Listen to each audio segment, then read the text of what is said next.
Hi, welcome to சாராவின் சமையல். இன்றைக்கி வீட்லேயே ரெஸ்டாரண்ட் ஸ்டைலில் உருளைக்கிழங்கு கட்லெட் எப்படி செய்கிறது நாம் பார்க்க போகலாம். வாங்க சேனலுக்குள்ளே போகலாம்.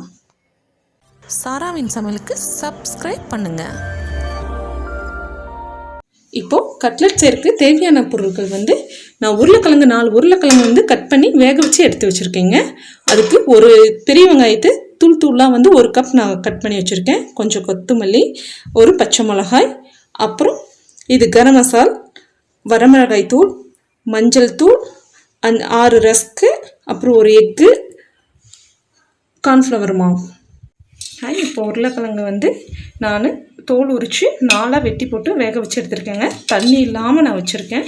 இதை நல்லா மையாக பிசைஞ்சு வச்சுக்கோங்க. கெட்டியாக இருக்கக்கூடாது. நல்லா அப்படியே சப்பாத்தி மாவு எப்படி இருக்கும் அந்த மாதிரி நல்லா பிசைஞ்சு வச்சுக்கோங்க.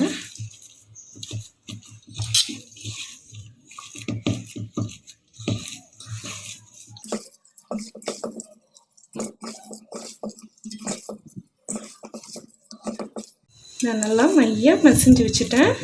பார்த்துக்கோங்க. இது கூட வெட்டி வச்சுருக்க வெங்காயத்தை போட்டுக்கலாம்.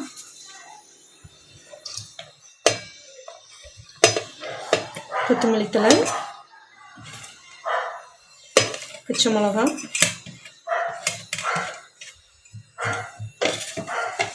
எல்லாத்தையும் போட்டு நல்லா பிசைஞ்சுக்கோங்க.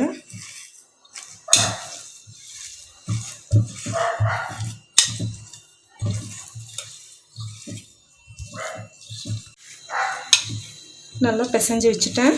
இது கூட லைட்டாக நம்ம கொஞ்சம் மஞ்சப்பொடி,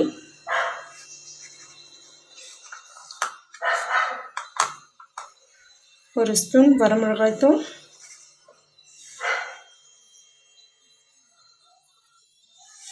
கரம் மசால் பொடி 1/2 டீஸ்பூன் போட்டிருக்கேங்க.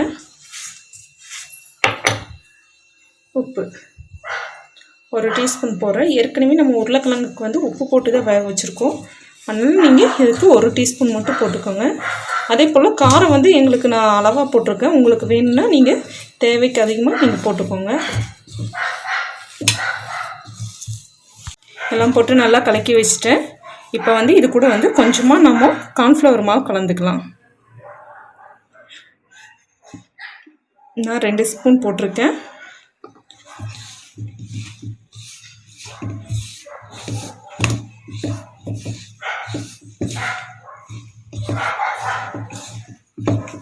பாருங்கள், இப்போ நல்லா நான் கெட்டியாக பிசைஞ்சு வச்சுட்டேன்.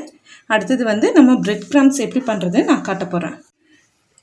நான் 4-6 ரஸ்க் எடுத்து வச்சுருக்கேன். இது நார்மலாகவே எல்லா கடையிலுமே கிடைக்கும். இப்போது இதை நான் 2ஆக கட் பண்ணி மிக்சியில் போட்டுக்கிறேன்.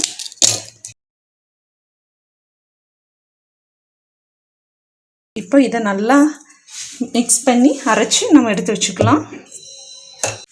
இதோ பாருங்கள், இந்த பிரெட் கிராம்ஸ் நான் இதை நல்லா மிக்சியில் அரைச்சி எடுத்து வச்சுருக்கேன். வாங்க இப்போ எப்படி கட்லெட் செய்யலான்னு பார்க்க போகலாம் வீடியோக்குள்ளே. பாருங்கள், சின்ன சின்ன உருண்டையாக பிடிச்சி அதுக்கு முன்னாடி உள்ளங்கையில் கொஞ்சம் எண்ணெய் தடவிக்குங்க.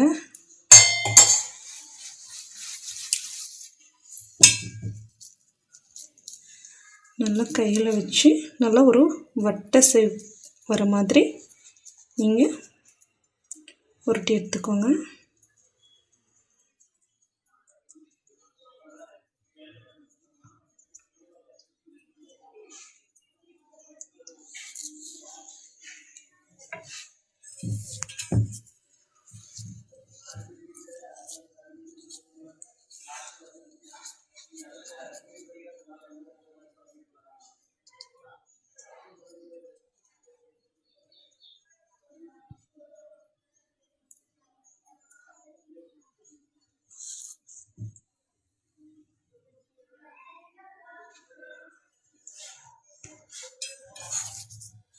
பாருங்கள், இப்போ கரெக்டாக வட்ட வட்ட ஷேப்பில் நான் செஞ்சு வச்சுட்டேன். இப்போ எப்படி கட்லெட் செய்யலாங்கிறது பார்க்கலாம் வாங்க. ஒரு எக்கை உடைச்சி நான் பிளேட்டில் நல்லா கலக்கி எடுத்து வச்சுருக்கேன். இப்போ நாம் ரவுண்டாக கட்லெட்டை பிசைஞ்சு வச்சதை இப்போது எக்கோட கலக்கிக்கலாம். நல்லா பிரட்டிக்கோங்க. பிரட்டி பிரெட் கிராம்ஸ் ரெடி பண்ணி வச்சுருத்துல நம்ம போட்டு பிரட்டிக்கலாங்க. பிரட்டி எடுத்து வச்சுக்கோங்க. இது போல வந்து ஒவ்வொரு கட்லெட்டையும் நம்ம போட்டு எடுத்து வச்சுக்கலாம்.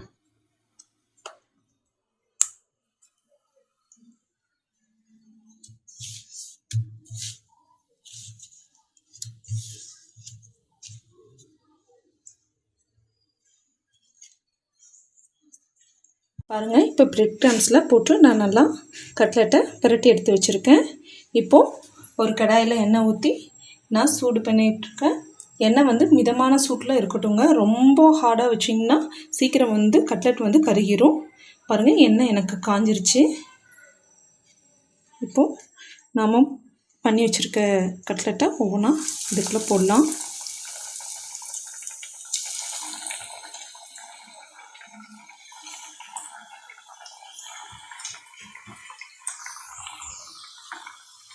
அடுப்பை வந்து ரொம்ப ஸ்பீடாக வைக்காதீங்க. ஒரு மிதமான சூட்லேயே வச்சுக்கோங்க. அப்போ தான் கருகாமல் இருக்கும். பாருங்கள், ஒரு சைடு வெந்துருச்சு. இப்போ நான் மெதுவாக அழகாக பரட்டி விட்றேன்.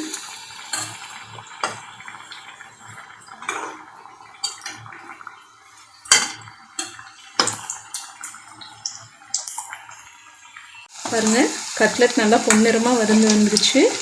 இப்போ எடுத்துடலாம்.